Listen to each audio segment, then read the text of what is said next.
Capítulo 4. Seixas, ao retirar-se, fê-lo com tanta precipitação, que esqueceu-lhe o objeto fechado em sua mão, só deu por ele no toucador, ao cair-lhe no chão. Abriu então o papel. Havia dentro uma chave, e presa à argola uma tira de papel com as seguintes palavras escritas por Aurélia: chave de seu quarto de dormir. Ao ler estas palavras tornou-se lívido, e lançou um olhar esvairado para o reposteiro da câmara, em que entrará na véspera palpitante de amor e que não poderia nunca mais penetrar, senão ébrio de vergonha e marcado com o ferrete da infâmia. Com o movimento que fez descobriu uma modificação que sofrerá o aposento. Fora arredado o guarda-roupa, que ocultava uma porta agora patente, e apenas coberta por uma cortina também de seda azul. A chave servia nessa porta que dava para uma alcova elegante, mobiliada com uma cama estreita de erable e outros acessórios. Era o mais casquilho dormitório de rapaz solteiro que se podia imaginar. Seixas adivinhou pela onde de fragrância derramada no aposento, que Aurélia ali estivera pouco antes. Talvez saíra ao ouvir o rumor da chave na fechadura.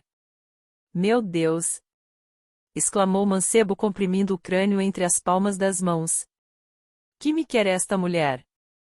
Não me acha ainda bastante humilhado e abatido? Está se saciando de vingança. Oh! Ela tem um instinto da perversidade. Sabe que é ofensa grosseira. Ou caleja a alma, se é infame, ou a indigna se ainda resta algum brio.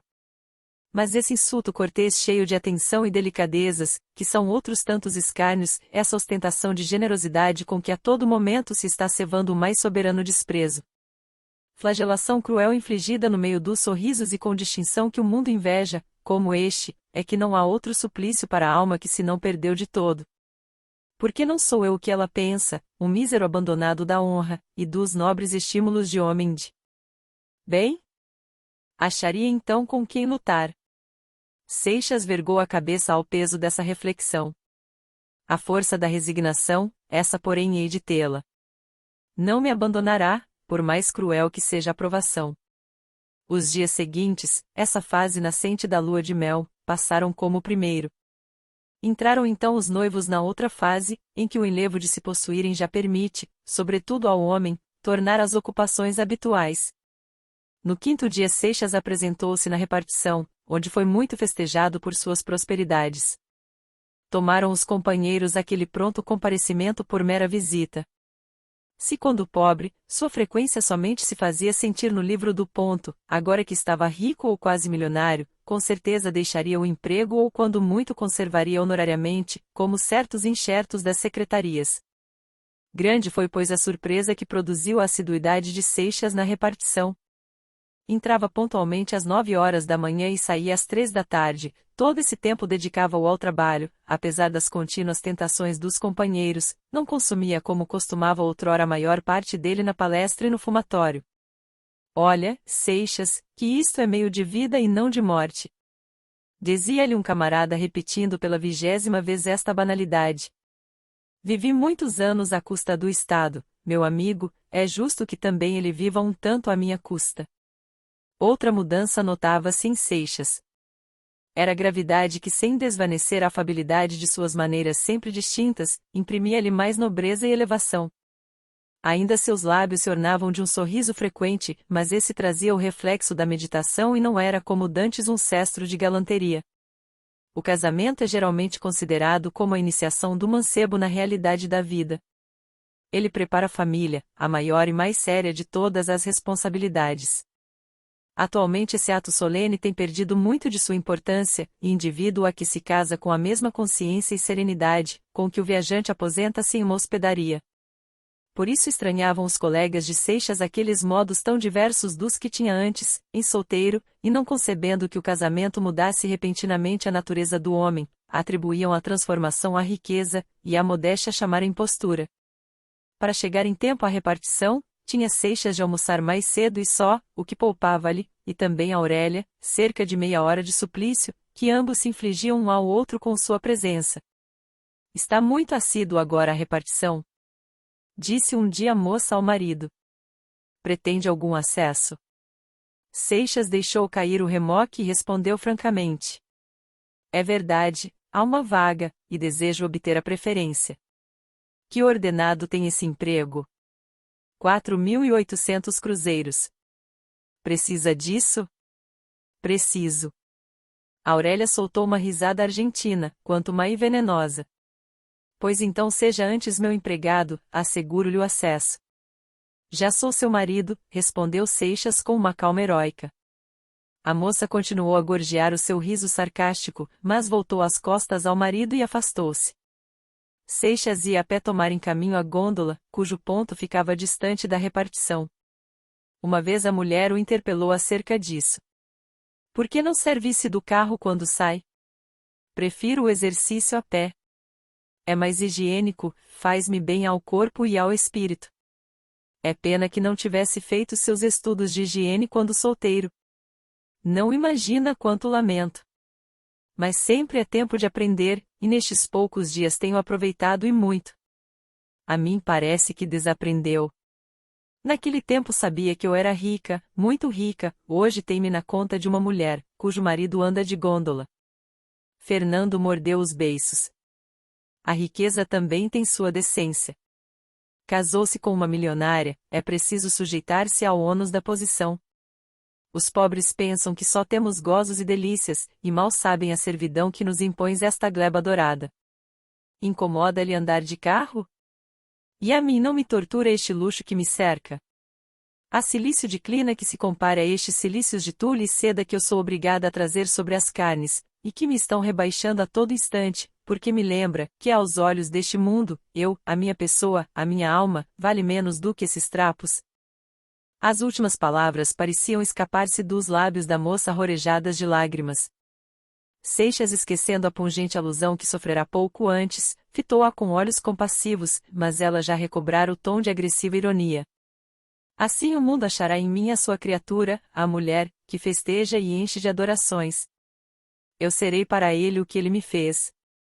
Esse mundo, Fernando compreendeu que era o pronome de sua infelicidade e ambição.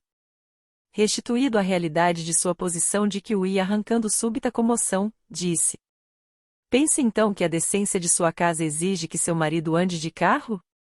Penso que me casei com um cavalheiro distinto, que sabe usar de sua fortuna, e não com um homem vulgar.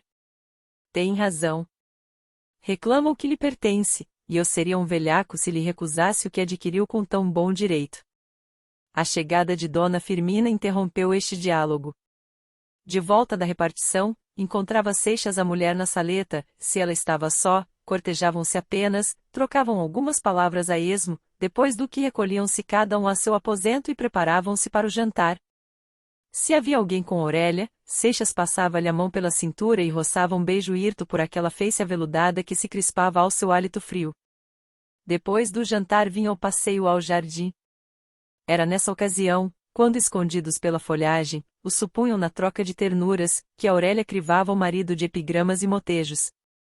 De ordinário Seixas opunha a esse fogo rolante uma paciente indiferença que acabava por fatigar a moça.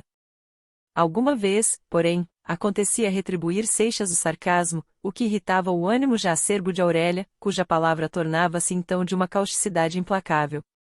À noite, havendo visitas, passavam no salão, quando estavam sós, ficavam na saleta, Seixas abria um livro, Aurélia fingia escutar os trechos que o marido lia em voz alta.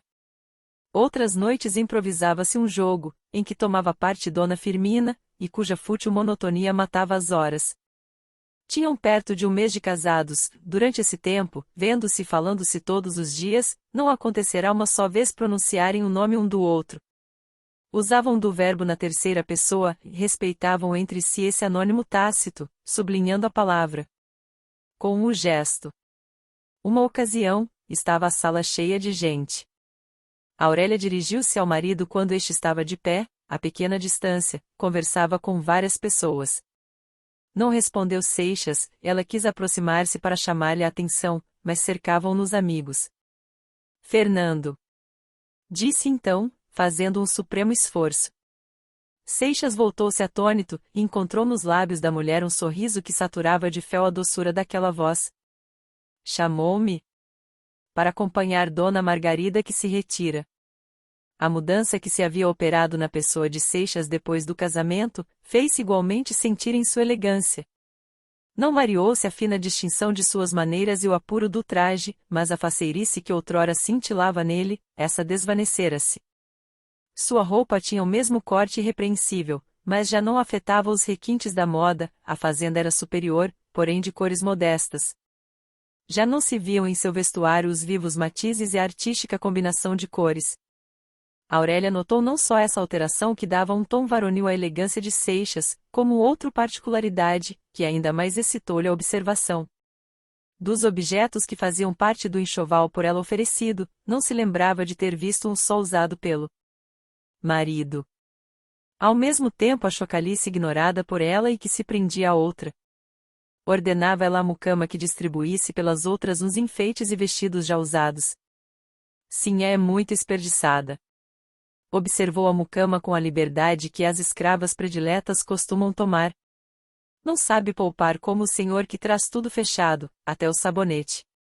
Não tens que ver, nem tu nem as outras, com o que faz teu senhor. Atalhou Aurélia com severidade. Bem ímpeto sentiu a moça de interrogar a mucama, mas resistiu a esse desejo veemente para conservar o decoro de sua posição e não abaixar-se até a familiaridade com a criadagem. Despediu a rapariga, mas resolveu verificar por si o que teria valido a Seixas essa reputação de avaro, que lhe conferira a opinião pública da cozinha e da cocheira.